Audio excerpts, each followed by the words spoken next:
very strong call of God on the next generation. And the next generation is not just the younger people. It's the next people. It's the person that's next. And ironically, that's such a beautiful linking to today's message. Because today we're going to be looking at a specific character in Scripture who was next in line, and who was supposed to lead. So today's message is titled, "It Has Been Rolled Away." Let's pray. Father, we pray in this moment that you will bring understanding to what has been rolled away. Lord, may we listen to your word. May we be perceiving, Father. May we take it in this morning. Thank you, Holy Spirit, that you've come as a seal upon our lives. You've come in as a seal and a heavenly deposit guaranteeing our inheritance this morning. Lord, I pray that your Spirit will come and do something new in us, that you'll bring revelation to us in this place, that chains will break, prison doors will fling open wide, and our lives will be filled with a rushing, mighty wind. In Jesus' name we pray. Amen and amen. Okay, so I first want to start off by saying that, hello. If you do not know me, my name is Steve Peter Jansen van Vieren, and me and my wife both have the honor and the privilege of serving God's house as ordained pastors. We were ordained just at the beginning of January, and it's something that we really do not take lightly. And I want to honor Pastor Andres and Pastor Nadine for giving us the opportunity to shepherd alongside and underneath them with the vision that God has given them. We are proud to be vision bearers of the visionaries. And they're actually off today, so they're taking a nice rest, which they deserve. Amen? Yes. So I believe they're watching online if they already didn't watch the first service. But just keep them in your prayers as well. It's a tough place, this. You see, Pastor Nadine always says that the moment you bring a message, you do not just bring a message, you become the message. Yeah? But then if you hear the message, you live the message. So we become the message so that you can live with the message. Amen? That's why usually after a sermon you'll walk out and then you'll say, well, that was a good sermon. And then that week, then you feel the sermon. That was a good sermon. I needed that sermon. Amen. So the heart of today's message is the fact that we live in victory. We live in victory as Christians, not for victory. And I think that's a place where we find ourselves way too often. We find ourselves in a place where we say, okay, I've been baptized into Jesus. I've been saved. I have the blood of Jesus on me, but I do not yet understand that I'm fully in victory because I'm a sinner. You're right, but you're wrong. You are a sinner, but the blood of Jesus has made you righteous. So that means Paul writes in Romans 8, and he says that you are now more than conquerors. So you are further than just plain old victory. That's what Paul says. That's what the Word of God says. So the heart this morning is for us to understand that we live in victory and not for it. We do not chase something that we already have. It's like a dog chasing its own tail. Doesn't make sense, does it? He already has it. Same thing this side. We live in freedom. We live in freedom. We don't live for freedom. We don't chase freedom. Because when you truly understand the cross and you understand the grave, you understand that freedom is already there for you. So, because of the cross, because of the grave, and the fact that the grave is empty, we are conquerors. Amen? Look at your neighbor and say, it's empty. Look at your other neighbor and say, we are conquerors. But I feel sometimes as humans, as people, we have this tendency to miss the victory in which we stand. Amen? Sometimes we miss the position we've received. So let's take, for example, who here has kids? Raise your hand. Sure. A lot of kids. Amen. It's good. Who here has ever bought your child a car? Wow. Amen. A toy car is also fine, I guess. Okay. Just not a Ford. I'm just joking. I'm just joking. You can buy a Ford. I'm joking because I drive a Ford. So for all the Ford drivers, ek verstaan. I understand. And I'm just joking. But imagine yourself, you purchase a car for your kid, and you give him the car or her the car, and now they come to you and they say, Papa, Mama, can I please take this car that you've given me to the shop? I want to go and buy a brood. I want to go and buy bread. Then you say, yeah, take the car. It's your car. Take the car, buy bread. And then 2 or 3 hours later, they come back and they say, Mom, Dad, can I please take the car? I want to go to that friend. Yeah, take the car. It's your car and go to the friend. Now imagine that happens 6, 7, 8 times on a day. I would say, give back the car. You don't want it, clearly, because you constantly ask for it. They don't understand that you have the payment, they have the pleasure. They don't understand that you pay the insurance and they can drive with comfort, knowing that if anything happens now, my father or my mother has my back. And you see, I wonder how many times we realize that is how we look with God. Because we have the victory, it's been given. And then every time we have something we need to face, something we need to break through, we go back and we say, God, please give me the victory. You have it. Use it. He paid the price. He's paying the installment. So you can have the pleasure of the victory. He went through the suffering. So you can now walk with that anointing. So you can now walk with that authority. So you can now live. You see, because before Jesus, you are dead to your sins. There's no life in you because sin is in you. But now with Jesus, sin has been washed away because who the Son sets free is free indeed. So sin has been washed away. So now I walk around free. I feel like Conor McGregor. You walk around free. Not because of you. You need to take that this morning. You're not free because of you. You're free because of Him. You can do nothing to gain your position into heaven. Nothing. You cannot tithe your position into heaven. You cannot pray your place into heaven. You cannot give free coffee to everyone to get into heaven. You get into heaven by submitting to Jesus Christ, the one who died for your sins, and putting yourself under the authority of Him. That is how you get into heaven. And the moment you understand that salvation is actually heaven now comes into you, your life begins to change. Your life begins to change because now victory and authority looks different. Amen? Look at your neighbor and say, it looks different.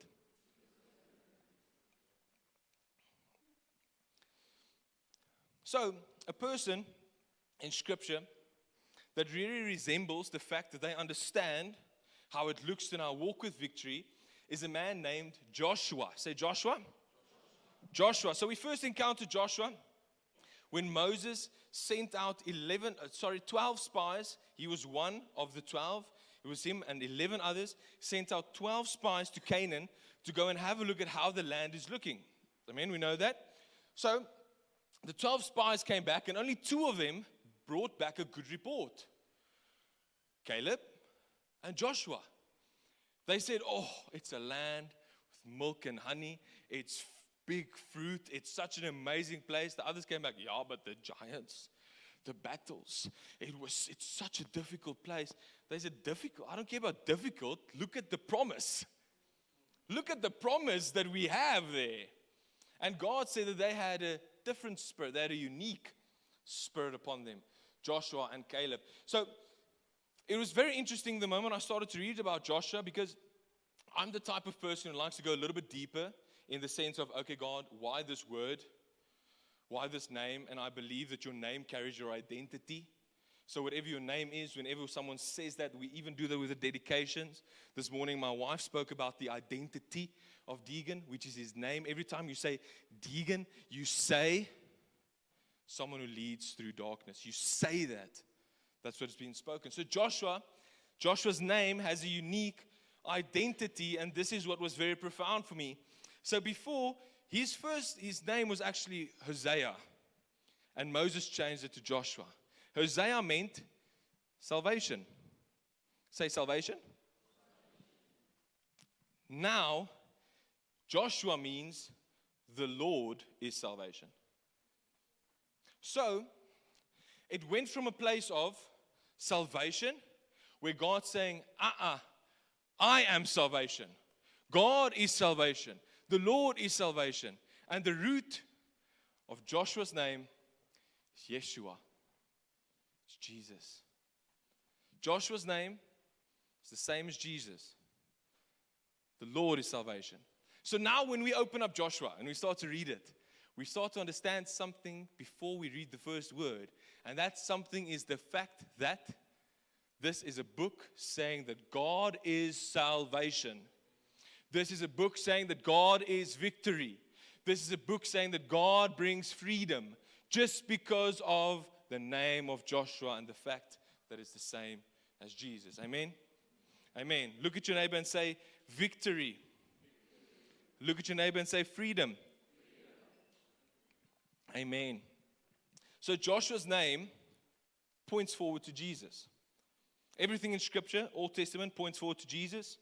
Everything in New Testament points back to Jesus, to that moment on the cross. Everything points there. Joshua led Israel into the promised land. That's what we're going to look at today. Jesus leads us into salvation, the ultimate promised land, into heaven. And that is the salvation that, listen to this, only He can give. Salvation is not bought. It's already paid for. It's taken upon. It's stepped into. So, when we open up the book of Joshua, we know even before we read that Jesus is involved in this story, that there is victory and that there is salvation. Amen? Great. Okay. So, you can open up your Bible in Joshua 1, please. Open up your Bible in Joshua 1. If you have your Bible here, if you don't have your Bible here and you have your phone here, you can write down on your notes. Joshua 1. Look if your neighbor is writing down Joshua 1. Yeah, now there's pressure. Just while you get that ready, my life honestly started looking different the moment I invested the time in every message that was brought, and I just noted it down. I remember one day I was trying it out. So I used to fall asleep in church. I have to be honest, not because of the message, because of the lack of me. Okay? Messages were great. I've spoken to Pastor Andres about this before. We've laughed together.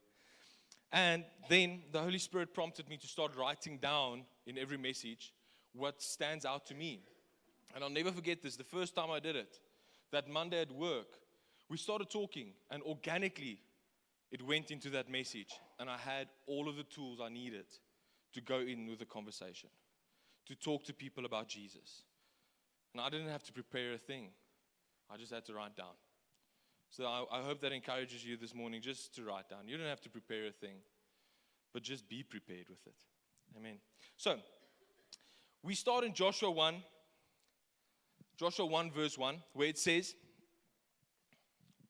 okay, let me quickly get that sorted.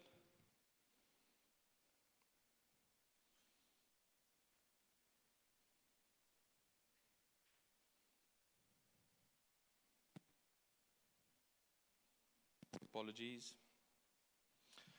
Technology.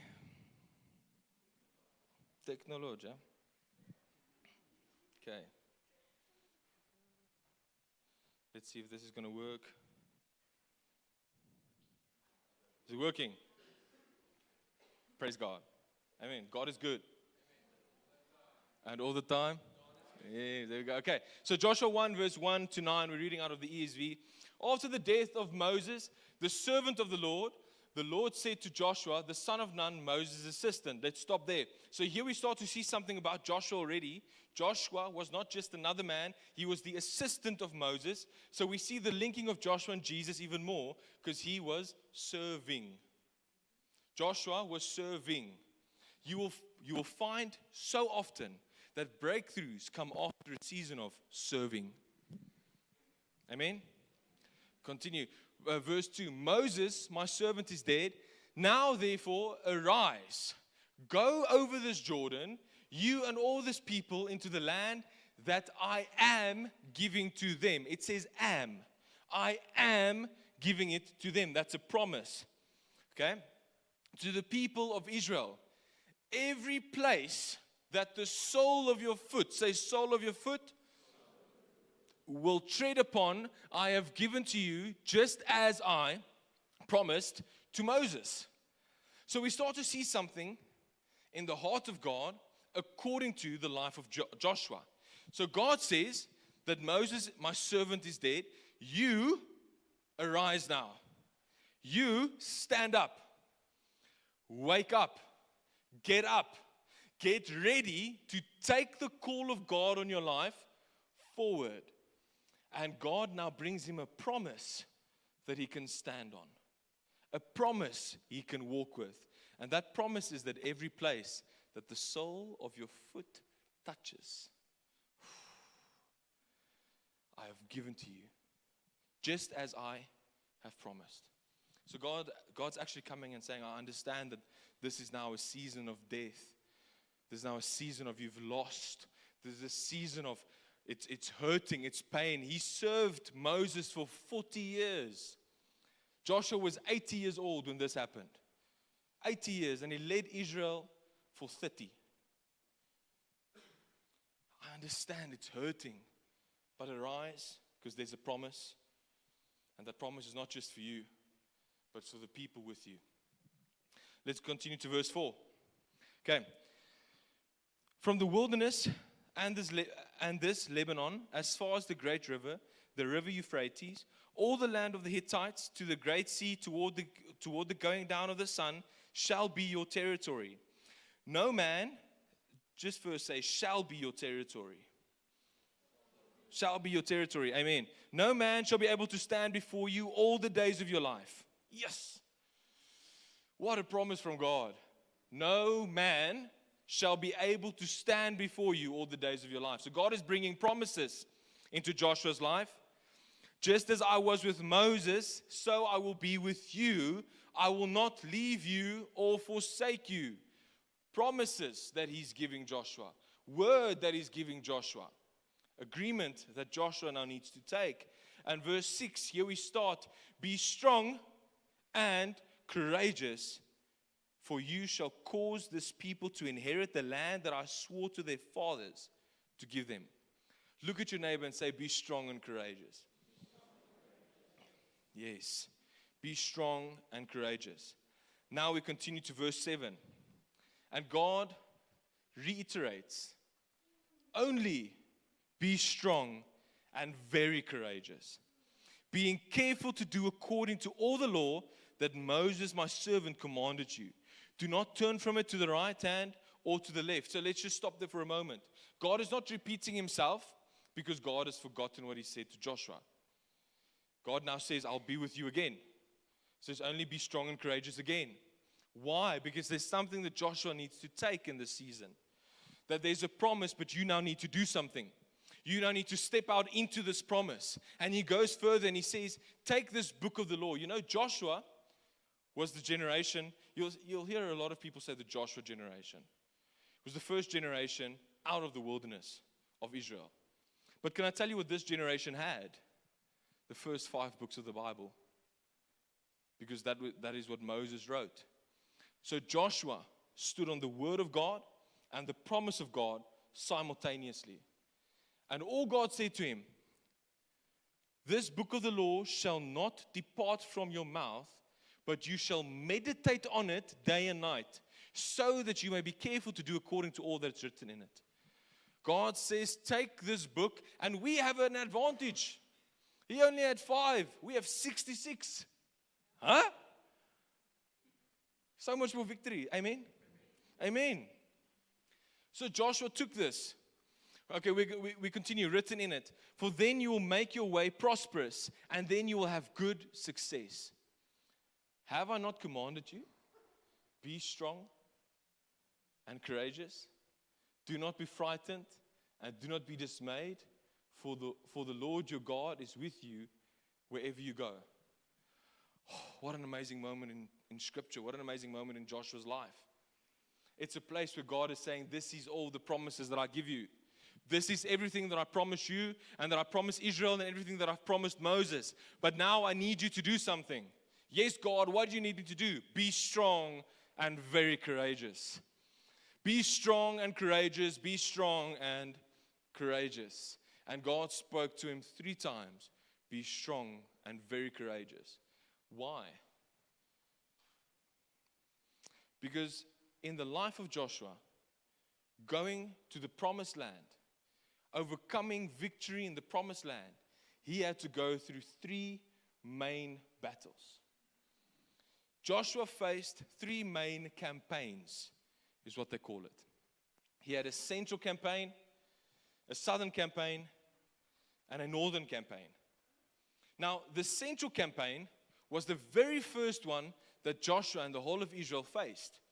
This you read about in Joshua 6. So you can write down Joshua 6, the central campaign. The central campaign was Jericho. Joshua and them, they just came through the wilderness, just went through the Jordan in Joshua 5. We're going to go back to that in a moment. Just went through the Jordan in Joshua 5. Now Joshua 6, walls. Oh my word. Huh? How many times have you not felt like that? Just had an encounter with God. You just had a refire. Woo! I'm good. Wall. Got baptized. Wall. Just landed a new contract. Thank God. Wall. Just went through this in our family. Wall. It's as if every time you're going somewhere, there's something that tests you. So now Joshua has this promise, and the first thing he faces is a fortified city with walls that no one has ever broken into. Just imagine, if it were you,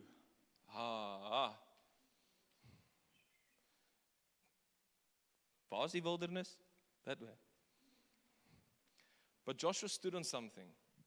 He stood on promise, and he stood on word. And Joshua looked at those walls, and he said, listen, my God said that everywhere the sole of my foot touches, listen, my God said, be strong and courageous. And courage isn't brave. It isn't breebors, strong person. Courage isn't someone who runs into fire. Courage is someone who's obedient and they stick to what they've been told. It's someone who is strong in themselves, in their might, in their mind, and in their flesh. They're strong listening to God, and they're courageous standing on His word. They're strong on that. It's not someone with great muscles. Everyone knows someone with great muscles. Amen? Yeah, it's not that. That's not what courage is. Courage is actually a place of obedience. And that is what the life of Joshua is all about. He was obedient toward the promise of God and the word of God. Then we have the southern campaign. We have the southern campaign, and that was the second campaign. Now this one was even more difficult. So they broke through Jericho's walls. I just want to say, they have victory. They receive victory. You can go and read about that. Great story. Now we have the second campaign, which is the southern campaign. Now the southern campaign was where they went in alignment with the Gibeonites. And now the five kings wanted to overthrow Gibeon. And now Israel, because they were in covenant with Gibeon, had to fight with them. Such an amazing story, because during the battle, Joshua prayed for the sun to stand still. Joshua prayed, God, let the sun stand still. And you know what happened? It did. God let the sun stand still. And God also caused large hailstones to fall on the enemies. Victory was theirs. Just see that picture. I mean, what? But Joshua had something within him. He stood and looked at the kings and said, listen, I see the kings. I see the armies. I see everything, but I also know the promise in Joshua 1. You see, I see the enemy. I see the attack. I see the difficult times. I see the sickness. I see the financial issue. I see the business that's struggling. I see the marriage that's failing. But I'm standing on a promise, and that promise is everywhere I go, I will have the authority. Every place I set my soul, I will receive. Be strong and courageous. Standing on a promise. Standing on a promise. And now, we're going to the last campaign, which was the northern campaign. So this was where Joshua faced King Hazael, and he was one of the strongest kings in Canaan, joined with other kings and their armies to fight against Israel. There was also victory. Now, I love stats. Say stats. Stats. So out of all of these campaigns, listen to the stats, the success rate of Joshua. In 6 years, Joshua and Israel captured the major cities of Canaan and defeated 31 kings. It's as if they had a promise. It's as if they knew something the rest didn't. It's as if they understood where their help comes from. Because Joshua cannot let the sun stand still. God can. Joshua cannot let the walls fall down. God can. But they knew something, that God gave me a promise, a mandate, and a calling, and I now need to walk with it. Maybe on the other side of your breakthrough, to get there, you need to start by being obedient to what God has called you to do. Maybe to have those walls fall, you need to keep quiet and walk with what God has given you to walk. Maybe you just need to be strong and very courageous. Be strong and courageous. Look at your neighbor and say, be strong and courageous. So God repeated this to Joshua. He repeatedly told Joshua to be strong and courageous. Repeatedly. And Joshua actually, in the last section of Joshua, I think it's Joshua 23, if I'm not mistaken, he spoke to Israel and he told them, be strong and courageous. For the Lord your God is with you wherever you go. He went on with the promise and gave it to them.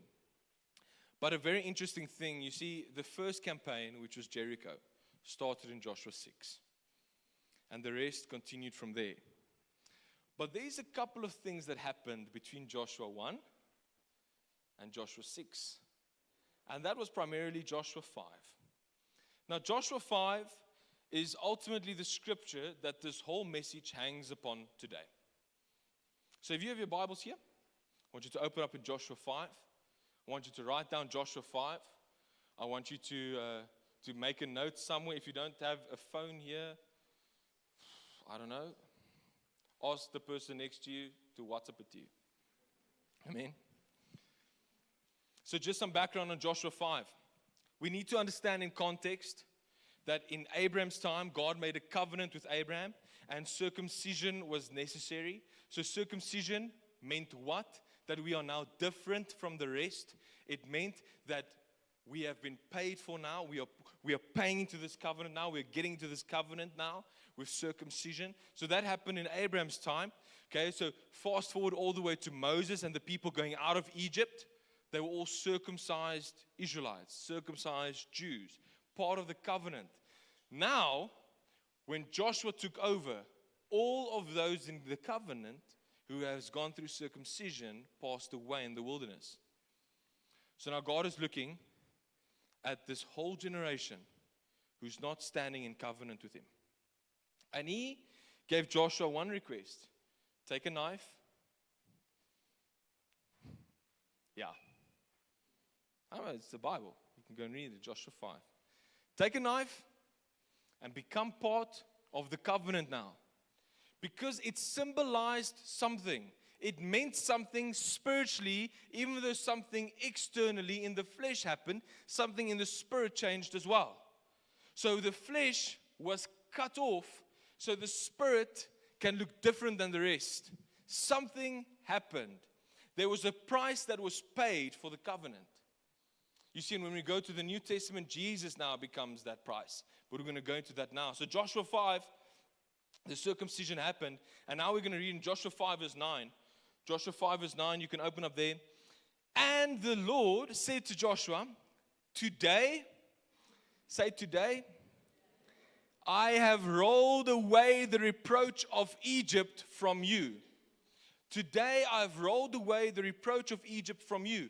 This was after the circumcision. This is now within the covenant. Now God is saying, okay, so today, now since this has happened, I have rolled something away. And that something is your past. That something is your past identity, your previous mindset. That something is the fact that you are losing the whole time. You were in the wilderness for 40 years. You didn't know how to succeed. I'm rolling that away now because now you're in the covenant that I've promised Abraham I will always keep with you. So God is saying something here. You know what reproach is? It's shame. It's slavery. It's bondage. It's an identity. Now God comes and He says, today I have rolled away the reproach from you. And so the name of that place is called Gilgal. That means to roll.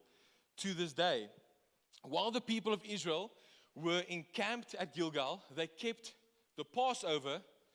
And on the 14th day of the month, in the evening, on the plains of Jericho, and the day after the Passover, on that very day, they ate of the produce of the land.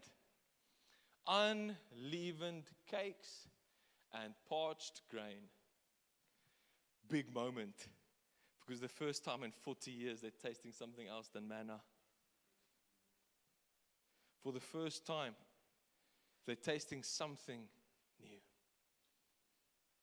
For the first time, they've been washed away. The shame has been rolled away.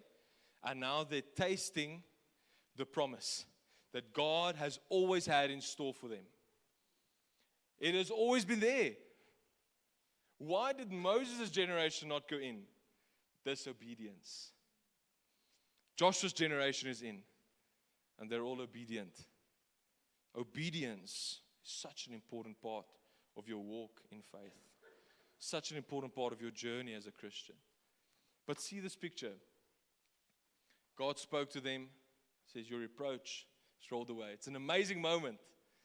And God says, now you are standing in the promise. And it ends in verse 12. And the manna ceased the day after they ate of the produce of the land. And there was no longer manna for the people of Israel, but they ate of the fruit of the land of Canaan that year. So the manna ceased. You may see that as God moved away. God says you're there. God confirmed. God has confirmed now. And you see, in my personal life, in my journey as a Christian, I cannot talk out of anyone else's life because I'm not living their life. Hello? I'm living my own. I grew up in this church. So, klein, nog kleiner. Grew up in this church. Grew up between these chairs. Never had a personal relationship with Jesus. But God has always had a little bit of manna there for me. A little bit of I'm still involved in your story. And it was not until the day where I said, God, take me, hierdie gemors, this bad man that I am, and use me now for your kingdom. That something in my life was rolled away and the manna ceased because now I've stepped into a promise of victory. I've stepped into a promise of freedom. I've stepped into a place where nothing binds me no longer. Sin no longer has its hold on me because Jesus died for it. You see, in your sin, you're dead. You are dead to sin. But the moment you come to Jesus, your sin goes away and you experience life. Everything in Jesus makes more sense. Death, if someone dies outside of Jesus, doesn't make sense. If you take Jesus out of the equation, it does not make sense. But when you have Jesus in the equation, you start to realize that death here is not the end. Big moment. Because now you have a position in heaven. Paul writes in Ephesians 2, he says, I am seated in heavenly places. I'm not working for heaven. I'm working with heaven. Oh my word. Say amen. You're working with heaven. You're not chasing it. You're not chasing the clouds. You have it. That's the victory. That's the authority. That's the position. See, Paul writes in Romans 8, he says that we have not received a spirit of slavery, but a spirit of adoption, and by whom we cry out, Abba, Father. We have now been placed in a position where God the Father is our intimate Father.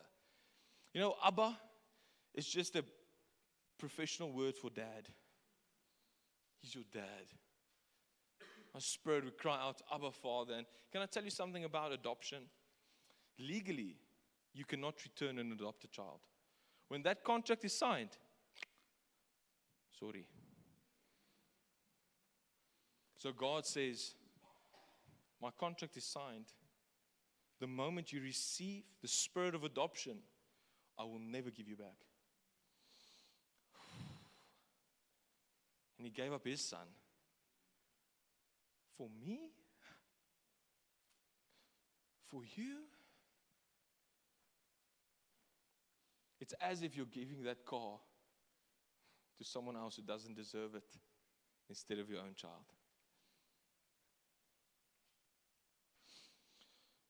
Let's continue. See, Charles Spurgeon says we face a vanquished foe. We face a vanquished foe. The enemy, man. Gone with the wind.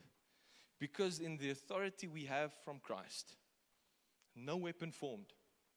And we've been given the authority to trample on the heads and snakes of scorpions. And Jesus overcame the enemy on that moment, on that cross. He overcame the enemy. Jesus overcame the world and He overcame the flesh. All three of them in one moment. You see, because Joshua might have had 3 campaigns with kings and walls and all of these physical things that you can see. But can I tell you what we face? What's our 3 campaigns? The world, your flesh, and the devil. That's the 3 things you need to be strong and courageous for when you face them. Be strong and courageous. Be strong and courageous. Be strong and very courageous. But something has been rolled away. You see, the whole Bible is this story of how God loves us so much that He came closer and closer and closer until He made His dwelling place amongst us, and His Holy Spirit becomes filled within us, and we become His temple. It's a story of God coming closer. And I said, Lord, I just can't make peace with the fact that I need to constantly be strong and courageous against all of these little oppositions when I have the blood of Christ on me. And God took me to a moment where Jesus was hanging on a cross. Jesus was hanging on a cross and He died. And before He died, He gave up His spirit. But beforehand, He said, Tetelestai, which means it is finished. Tetelestai in the law means judgment's been put through. Tetelestai in the prison means the sentence has been served. Tetelestai in the bank means the debt has been paid, which means that everything has been done and finalized now on that cross. And Jesus went into a tomb, and not 1, not 2, but 3 days later, He was raised from the dead. And that same Spirit now lives within us. He was raised from the dead. And can I tell you what that did? That gave you now the authority to overcome the world, to overcome the flesh, and to overcome the devil. Because now you understand it all belongs to Him. Give Jesus a hand.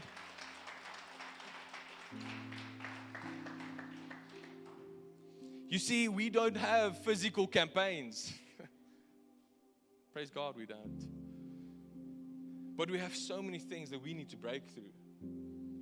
We have so many trials. But when you understand that it's already been beaten, you just need to be obedient. You can pray for the sun to stand still. You can walk around walls. You can have faith, and it will happen. I want to read for us out of Luke. Luke 24. Scripture says, but on the first day of the week at early dawn, this was after the crucifixion, this was the Sunday, they went to the tomb taking the spices they had prepared, and they had found the stone rolled away. You see, God came and He said the moment the circumcision happened and the covenant was established, I rolled something away from your life, and that was the reproach, that was the shame, and that was the slavery that has kept you bound. And now Jesus, standing up on the third day, rolled something away, that whoever comes to believe in Him will no longer have shame, will no longer have their bondage, will no longer stand in slavery because of not you, but Him.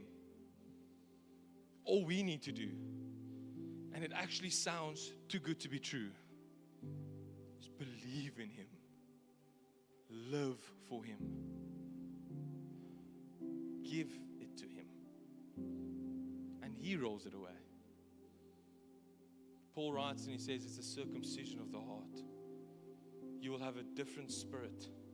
When you talk to someone outside of it, you will look completely different, because you will come into a room and there will be light. When they come into a room, there will be darkness. When you come into a room, there will be flavor. When they come into a room, it's bitter. So many times we need to make sure that we understand salvation, because you may be saved, but your face doesn't show it. You must be saved and you must be joyful, because now you are light and salt. You are light and salt, and you are walking in with the authority that Christ has given you. You are hidden in Christ and you are clothed in Him, as Paul writes. That is now who you are and how you look, because everything else has been rolled away. It has been rolled away. The tomb is empty. The tomb is empty.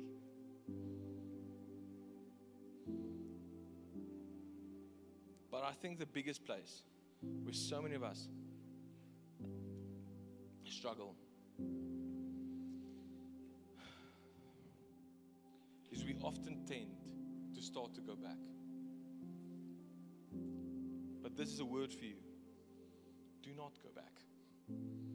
How would Joshua's story have looked if you saw the walls and said, I'm going back. God, part the Jordan for me again, please. I want to go back to where I did not have to face the walls. How do you think the story of Joshua would be if the kings came and he said, I can't do this? He could. But then he wouldn't understand the promise of God. Do not go back to the place of comfort that ensnares you. Do not go back to that place that keeps you bound. Rather stand on the promise of God, saying that who the Son sets free is free indeed, and where the Spirit of the Lord is, there is freedom. Why are you bound then? Why do you go back to that thing? Why do you go back to that bottle? Why do you go back to that addiction? Why do you go back to that person? That I had a group of friends, man, cease. Why do you go back to them? Why? Why? Because it makes sense. It's comfortable. Yeah, but you're going back to the shame when God has rolled it away and He has paid the price. I want to ask everyone to stand up for me, please. We're going into the last part of this message. Ask yourself this question. When trouble comes, not if, when trouble comes, where do I run to first? Do I go back to my comfort zone? The world, systems? Or do I go to the empty grave, which is victory, promise, and freedom? When it looks like everything starts to become too hard to handle, and life becomes too difficult, where do you run to? Do you run to Him? Or do you run to the thing that He has actually tried to save you from? Do you go to the world? Or do you go to the Father, to the Son and the Spirit? You see, Jesus spoke in John 16:33, and He says, I have said these things to you, that in me you may have peace. Say, in me you may have peace. In the world you will have tribulation. But take heart. I have overcome the world. Jesus, not you. Jesus. Because the Lord is salvation and He is victory.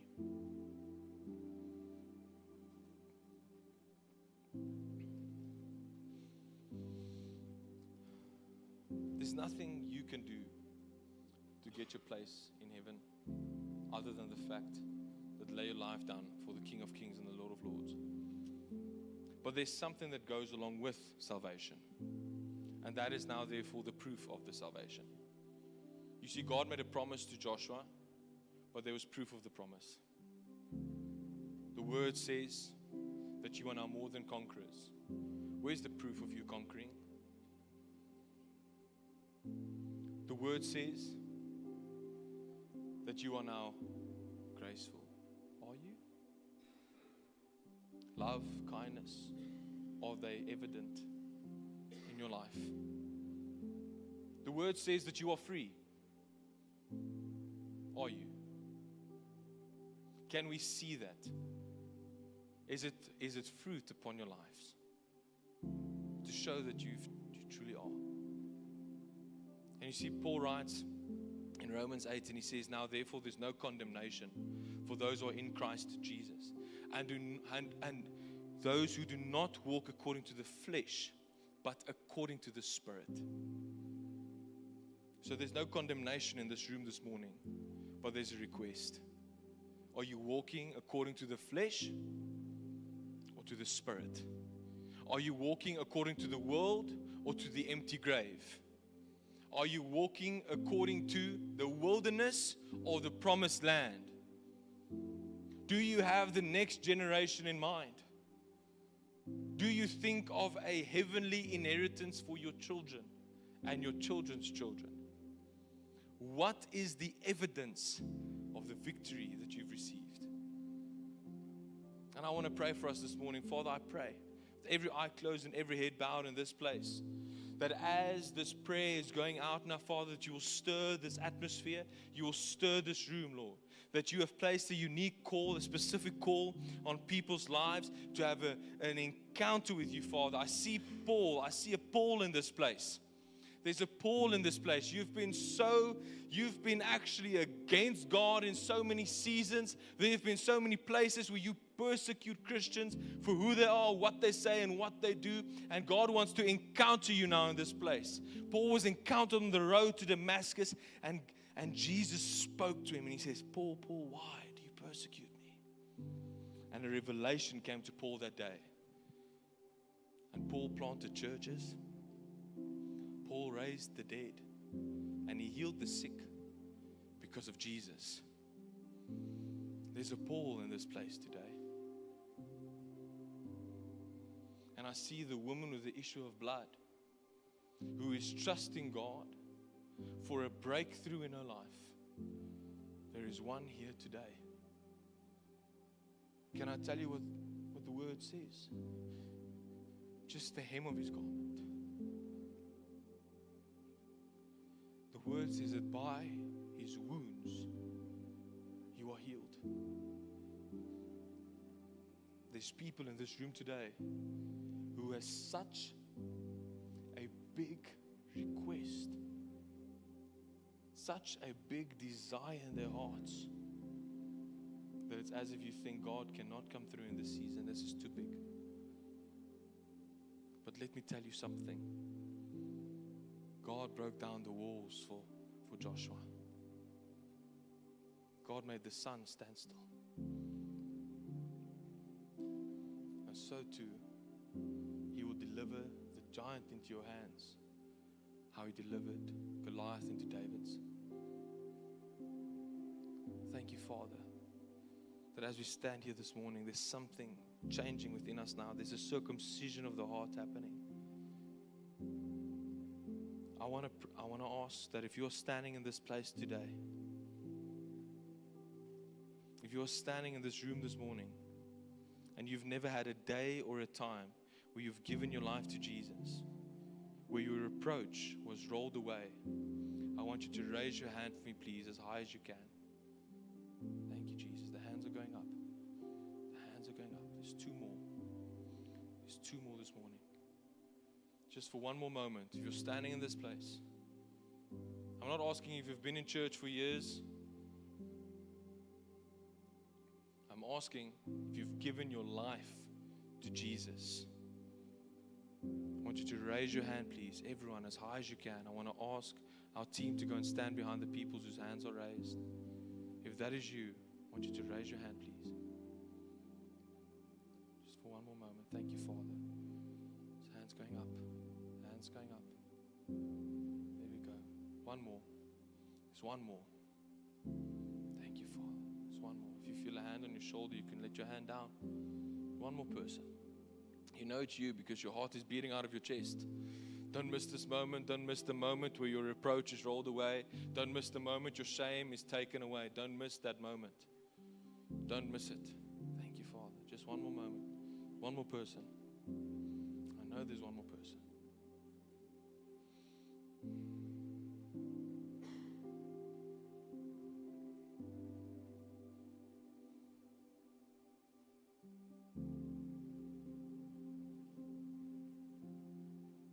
You have a pain in your right leg.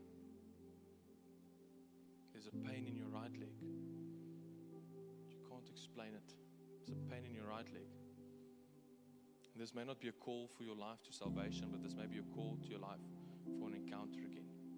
It's a pain in your right leg. If that is you, I want you to raise your hand, please. Thank you, Father. There we go. Thank you, Jesus. Thank you, Lord. Generations changing this morning. Thank you, Lord. Thank you, Jesus. Father, we pray. We pray in this place over each and every person that's standing in this room this morning, that this word will not depart from their hearts, that this shall be something that they walk with on a daily basis, that they will lay down their lives for Jesus Christ, and that they will stand up in the authority, the victory, and the freedom that you have promised them. Thank you, Father, for souls going into heaven. Thank you, Lord, that you bring victory in this moment and in this season. Father, I experience how you're calling so many people back to your throne, so many people back to your presence. May we be sensitive in taking that this morning. Thank you, Father, that you're bringing prophecy, you're bringing visions, dreams, and you're bringing healing in this moment. Thank you, Jesus. And if you believe that, I want you to say amen and amen. I want to ask that if you had your hand raised, I want the leader to bring you to the front, please. We really want to pray with you. We want to give you something in your hand. And if you are standing, just for one more moment, just wait. Don't move. If you're standing in this place and there was a call on your heart to have a re-encounter with God, ek wag hier voor. I'm waiting here in front for you. You see, there's a moment in Scripture where Paul laid his hands and the Holy Spirit was received. So I want to invite you to the front, please, if that is you. But for the rest, we love you. The sermon is now finished. We love you.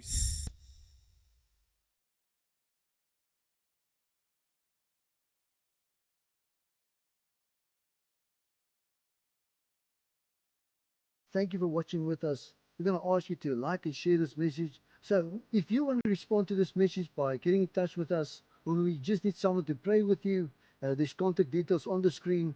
Or maybe you just need someone to pray with you to introduce you to Christ Jesus as your Lord and your Savior. Someone will pray with you. Someone will get in touch with you. God bless you. Love you.